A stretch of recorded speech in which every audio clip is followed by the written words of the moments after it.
بسم اللہ الرحمن الرحیم۔ السلام علیکم۔ میں خاموشی سے باغیچے میں بیٹھی ہوئی تھی۔ میری دوست ابھی تھوڑی دیر پہلے ہی یہاں سے گئی تھی۔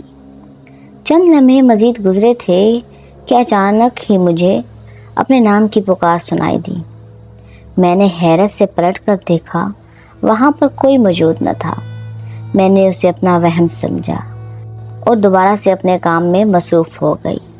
دراصل میں اس وقت وہاں پر بیٹھی کچھ دعائیں پڑھ رہی تھی۔ گھر میں کافی شور تھا اور مجھے خاموشی میں بیٹھ کر دعائیں پڑھنے میں مزہ آتا تھا۔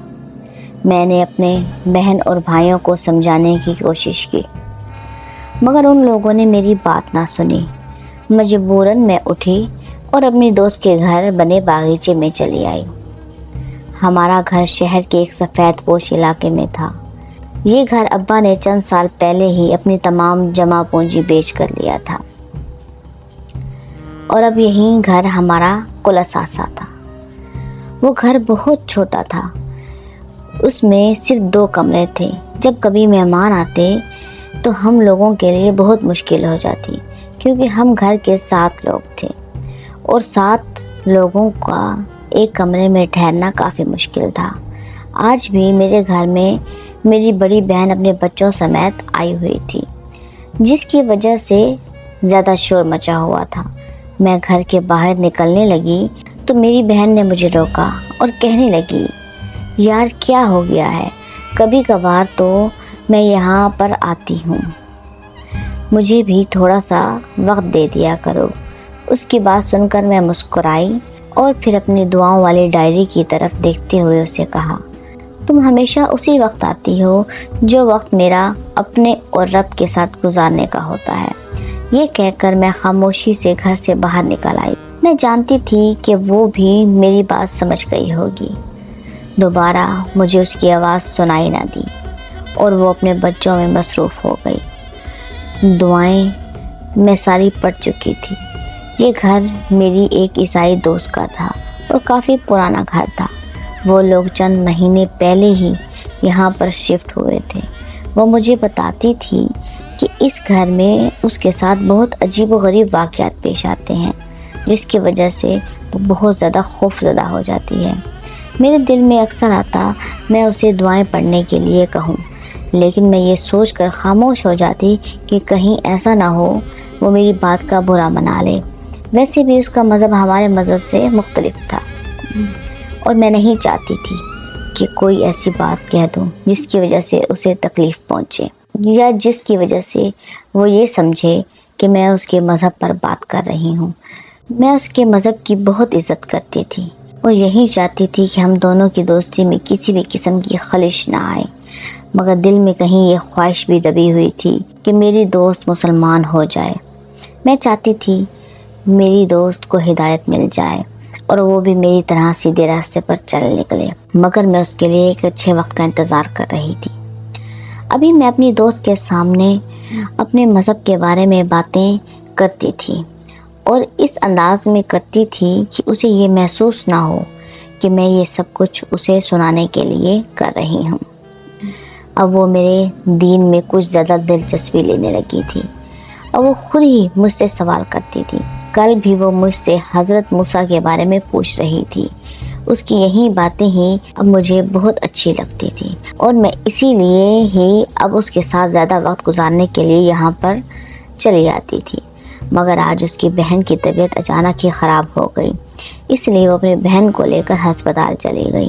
اس نے مجھے باغیچے میں ہی بیٹھے رہنے کا کہا تھا، کیونکہ وہ جانتی تھی کہ میرے پاس اس کے علاوہ اور کوئی جگہ نہیں۔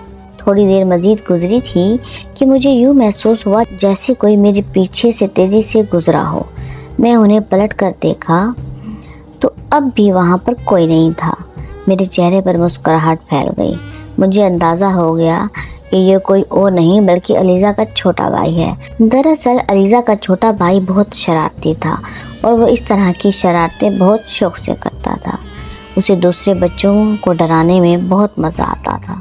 میری دوست اکثر ہی مجھے بتاتی رہتی تھی کہ وہ اسے رات کو سوتے وقت بھی ڈراتا ہے اور پھر اچانک یہ کمرے سے غائب ہو جاتا ہے یا کمرے میں کسی ایسی جگہ چھپ جاتا ہے